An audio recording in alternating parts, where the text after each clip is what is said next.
Assalamualaikum warahmatullahi wabarakatuh. Perkenalkan, nama saya Atur Febriansyah. Saya berasal dari lokal A1 dengan NPM 20 40 10 20 52. Pertama-tama di sini saya akan membawakan materi yang pertama, oceanografi. Oceanografi berasal dari kata ocean dalam kurung samudra dan grafi dalam kurung gambaran, yang artinya ilmu yang mempelajari tentang lautan. Oceanografi atau sering juga disebut marine science adalah cabang dari ilmu bumi. Lingkup dari oceanografi ini sangat luas, terdiri dari sistem biologi, fisika, dan kimia yang terjadi di laut, geologi dasar laut, hidrologi, meteorologi, dan geografi. Sejarah ilmu oceanografi sangat panjang dan dimulai pada masa prasejarah di mana manusia mulai memanfaatkan laut. Yang kedua, atmosfer dan lautan. Atmosfer merupakan selimut tebal dari berbagai macam gas termasuk aerosol yang menyelimuti seluruh permukaan bumi. Atmosfer terdiri dari tiga kelompok bahan, yaitu partikel udara, udara kering, bahan air dalam kurung air, uap, dan es dalam bentuk awan, dan bahan aerosol dalam kurung bahan padatan, contohnya debu. Komposisi atmosfer. Yang pertama, udara kering merupakan gas murni tanpa campuran bahan lain dan mencakup sekitar 96% volume atmosfer. Yang kedua, udara kering yang murni sifatnya tembus pandang dan tidak berbau. B. Uap air. Jumlah uap air selalu berubah dan karena proses penguapan dan kondensasi terjadi secara terus-menerus. Sumber air uap utama adalah lautan yang meliputi sekitar 71% luas permukaan bumi. Aerosol.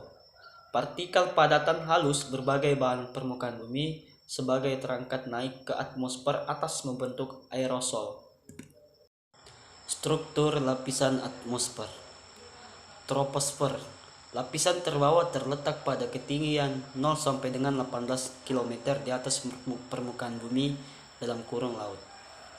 Troposfer terdiri atas yang pertama, lapisan planetair 0 sampai dengan 1 km. Yang kedua, lapisan konveksi 1 sampai dengan 8 km. Yang ketiga, lapisan tropopause 8 sampai dengan 12 km. Tropopause merupakan lapisan pembatas antara lapisan troposfer dengan stratosfer yang temperaturnya relatif konstan. Stratosfer. Lapisan ini terletak di atas troposfer 18 km sampai ketinggian 50 km di atas permukaan bumi dalam kurung laut. Tiga sublapisan dengan laju perubahan suhu berbeda. Yang pertama, stratosfer bawah 18 sampai dengan 20 km, lapisan isoternal. Yang kedua, stratosfer tengah 20 sampai 35 km, lapisan inversi suhu dalam kurung lapisan panas. 3. Stratosfer atas 35 sampai dengan 50 km. Lapisan ini lapisan inversi suhu yang kuat dalam kurung lapisan campuran teratas. Mesosfer terletak pada ketinggian 50 sampai dengan 80 km. Temperatur terendah di mesosfer yaitu kurang dari 81 derajat Celcius. Termosfer terletak pada ketinggian 80 sampai dengan 800 km. Disebut juga lapisan ionosfer karena merupakan tempat terjadinya ionisasi partikel-partikel yang dapat memberikan efek pada refleksi gelombang radio baik gelombang panjang maupun pendek. Lautan. Air laut adalah larutan paling kompleks yang dikenal manusia. Air laut terdiri dari 97% air dan 3% garam, mineral, dan gas. Gas terlarut dengan kandungan 97%. Maka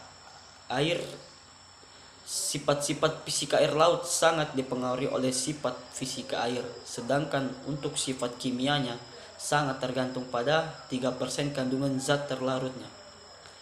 Rasa asin pada air laut dalam kurung salinitas hanya dipengaruhi oleh beberapa unsur garam. Sampai saat ini, belum semua kandungan senyawa kimia bisa dideteksi di air laut. Untuk senyawa yang sudah terdeteksi, pengambilannya sudah dilakukan oleh manusia. Contohnya yang pertama, garam, emas, dan pasir. Suhu lautan. Suhu lautan, sumber energi panas utama, matahari. Lautan memegang peranan penting dalam hal pengaturan suhu di bumi. Mekanisme transfer panas ke laut, isolasi sampai dengan penyinaran langsung atau dalam kurung matahari. Konduksi, transfer panas secara mekanik melalui kontak langsung antara udara dan air saat dua substansi memiliki suhu berbeda. Adveksi, transfer panas melalui arus. Faktor yang mempengaruhi suhu lautan. Yang pertama, distribusi massa laut dan daratan. Yang kedua, kondisi lautan terbuka dan tertutup. Yang ketiga, variasi lintang. Yang keempat, arus. Subtropis adalah wilayah bumi yang berada di utara dan selatan wilayah tropis, yang dibatasi oleh garis balik utara dan garis balik selatan pada lintang 23,5 derajat utara dan selatan. Daerah beriklim subtropis memiliki 4 musim, yaitu musim semi, musim panas, musim gugur, dan musim dingin.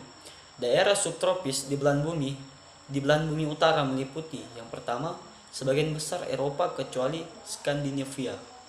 Yang kedua, kawasan Asia Tenggara Timur, kawasan Asia Tenggara, Asia Timur, dan Asia Barat sebelah utara, Amerika Serikat dan sekelilingnya, Afrika Utara dan Afrika bagian selatan, dan sedangkan bagian selatan meliputi Australia dan bagian selatan Amerika Selatan. Selanjutnya adalah gelombang. Gelombang adalah pergerakan naik dan turunnya air dengan arah tegak lurus permukaan air laut yang membentuk kurva atau grafik sinusoidal. Gelombang laut disebabkan oleh angin. Angin di atas lautan mentransfer energinya ke perairan menyebabkan riak-riak, alun atau bukit, dan berubah menjadi apa yang kita sebut sebagai gelombang. Gelombang dipengaruhi oleh beberapa faktor. Yang pertama, angin. Kecepatan angin, panjang atau jarak hembusan angin, waktu atau lamanya hembusan angin. Yang kedua, geometri laut, topografi atau profil laut dan bentuk pantai. Yang ketiga, gempa. Apabila terjadi tsunami sangat kecil atau minor. Macam-macam jenis gelombang. Gelombang laut pembangunan atau pembentukan pantai atau dalam kurung constructive wave merupakan gelombang yang ketinggiannya kecil, kecepatannya rendah, dan saat gelombang tersebut pecah di pantai akan mengangkut sedimen atau bisa disebut material pantai. Yang kedua, gelombang perusak laut.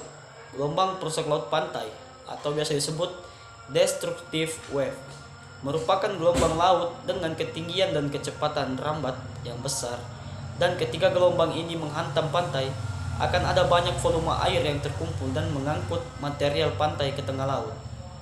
Adapun manfaat gelombang laut, yang pertama, menjaga kestabilan suhu dan iklim dunia. Yang kedua, meningkatkan kemampuan adaptasi dan kekuatan dari makhluk hidup. Yang ketiga, membantu terbentuk dan terjaganya pantai. Tsunami.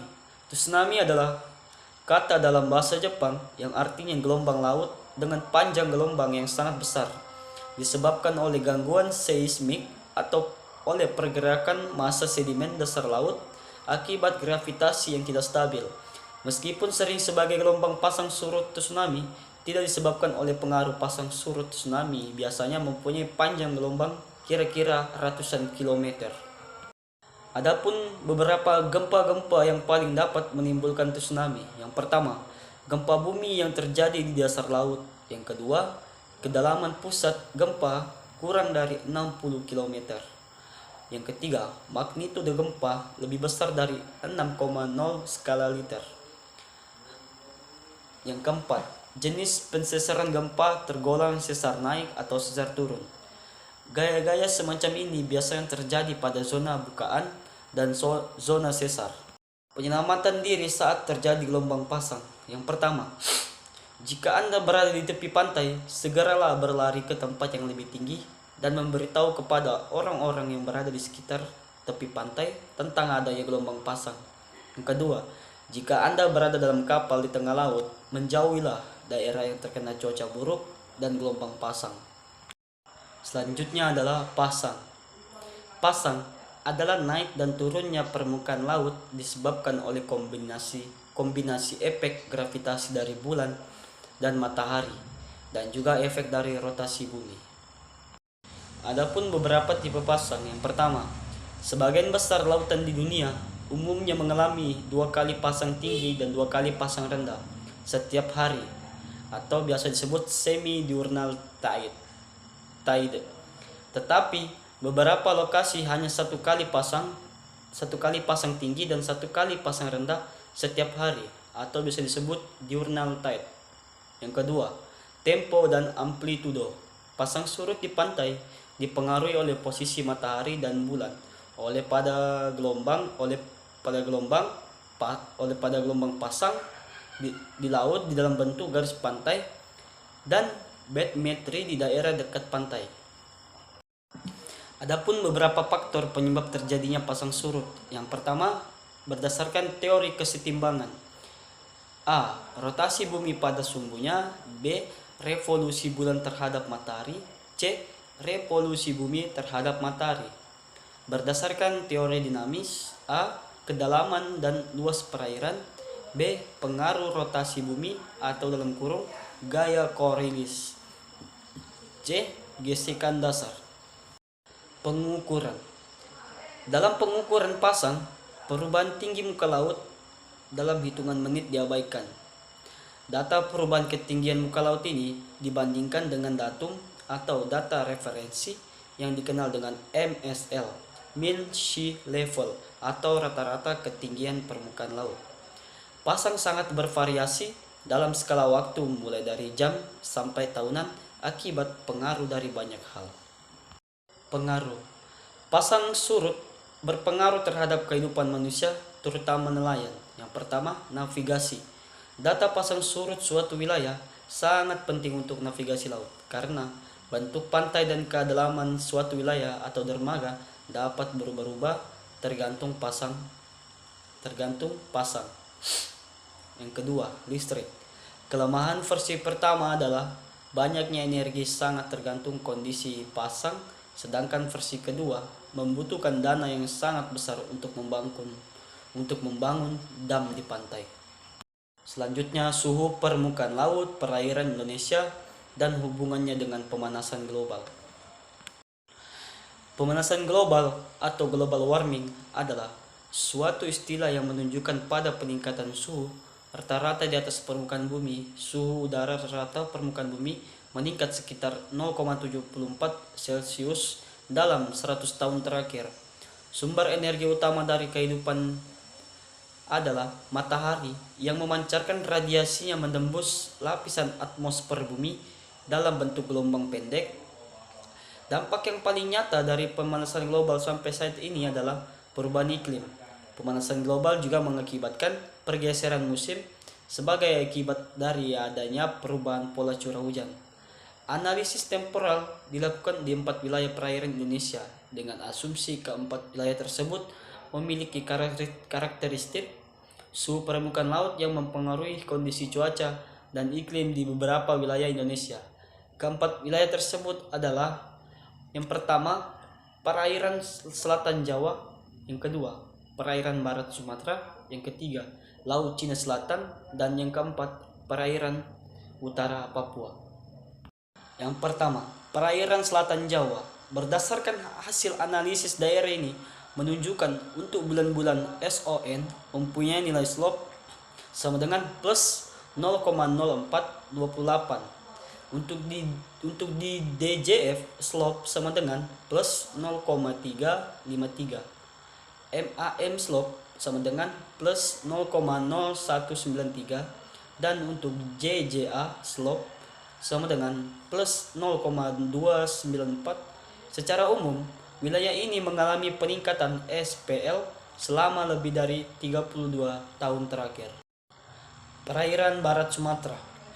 Hasil analisis di daerah ini menunjukkan untuk bulan-bulan SON mempunyai nilai slope sama dengan plus 0,0736, DJF slope sama dengan plus 0,0321, MAM slope sama dengan plus 0,046, dan JJA slope sama dengan plus 0,0058, yang artinya secara umum wilayah ini mengalami peningkatan SPL selama lebih dari 30 tahun terakhir. Laut Cina Selatan. Hasil analisis Laut Cina Selatan untuk bulan-bulan SON mempunyai nilai slope sama dengan plus 0,0283, DJF slope sama dengan 0,0143, sedangkan untuk MAM slope sama dengan plus 0,0109, dan untuk JJA slope sama dengan 0,001. Secara umum, wilayah ini mengalami peningkatan SPL yang lebih rendah dibandingkan dua wilayah sebelumnya. Selanjutnya adalah suhu dan densitas air laut. Penjelasan suhu. Suhu adalah suatu besaran fisika yang menyatakan banyaknya bahan yang terkandung dalam suatu benda. Secara ilmiah, sumber utama bahan dalam air laut adalah matahari. Faktor yang mempengaruhi suhu permukaan laut adalah letaknya ketinggian dari permukaan laut atau altitude, intensitas cahaya matahari yang diterima, musim, cuaca, kedalaman air, sirkulasi udara, dan penutupan awan. Suhu mengalami perubahan secara perlahan-lahan dari daerah pantai menuju laut. Umumnya, suhu di pantai lebih tinggi dari daerah laut karena daratan lebih mudah menyerap panas matahari, sedangkan laut tidak mudah mengubah suhu bila suhu lingkungan tidak berubah. Densitas. Densitas dalam pengertian singkatnya adalah kerapatan. Kerapatan di sini adalah massa jenis. Massa jenis adalah pengukuran massa setiap satuan volume benda. Semakin tinggi massa suatu jenis benda, maka semakin besar pula massa setiap volumenya. Densitas merupakan salah satu parameter terpenting dalam mempelajari dinamika laut. Densitas terdiri berkaitan erat dengan suhu, salinitas, dan juga tekanan. Karena suhu, salinitas, dan tekanan yang mempengaruhi densitas laut, densitas dalam kurung rapat jenis dilambangkan dengan P. P sama dengan F atau V, di mana P adalah massa jenis dan M adalah massa dan V adalah volume. Distribusi densitas. Distribusi densitas dalam perairan dapat dilihat melalui stratifikasi densitas secara vertikal di dalam kolam perairan dan perbedaan secara horizontal yang disebabkan oleh arus. Distribusi densitas berhubungan dengan karakter arus dan daya tenggelam suatu massa air yang berdensitas tinggi pada lapisan permukaan kedalaman tertentu. Pada intinya adalah distribusi densitas ada dua, yaitu secara vertikal dan horizontal. Jika vertikal pengaruh densitas temperatur atau suhu dan salinitas, juga tekanan, dan jika horizontal itu adalah pengaruh densitas yang disebabkan oleh faktor lain, yaitu arus. Adapun pengaruh suhu dan densitas air laut. Suhu merupakan derajat panas suatu benda yang dapat berubah ruang dan waktu, di mana penyebarannya disebabkan oleh gerakan air seperti arus dan turbulensi. Suhu memiliki fungsi yang sangat urgen di dalam lingkungan laut. Secara langsung, suhu mempengaruhi laju fotosintesis tumbuh-tumbuhan dan fisiologi hewan, khususnya derajat metabolisme dan reproduksi. Secara tidak langsung, suhu mempengaruhi daya larut oksigen akan berkurang jika suhu perairan naik. Suhu memiliki fungsi yang sangat urgen di dalam lingkungan laut. Secara langsung, suhu mempengaruhi laju fotosintesis tumbuh-tumbuhan dan fisiologi hewan, khususnya derajat metabolisme dan reproduksi. Densitas merupakan salah satu parameter yang terpenting dalam mempelajari dinamika laut. Perbedaan densitas yang kecil secara horizontal, misalnya akibat perbedaan pemanasan di permukaan, dapat menghasilkan arus laut yang sangat kuat. Densitas air laut tergantung pada suhu dan salinitas serta semua proses yang mengakibatkan berubahnya suhu dan salinitas. Kenaikan suhu menurunkan densitas air laut dan menambah daya air laut. Demikianlah hasil rangkuman saya sendiri. Mohon maaf jika ada salah. Wabillahi taufiq hidayah. Wassalamualaikum warahmatullahi wabarakatuh.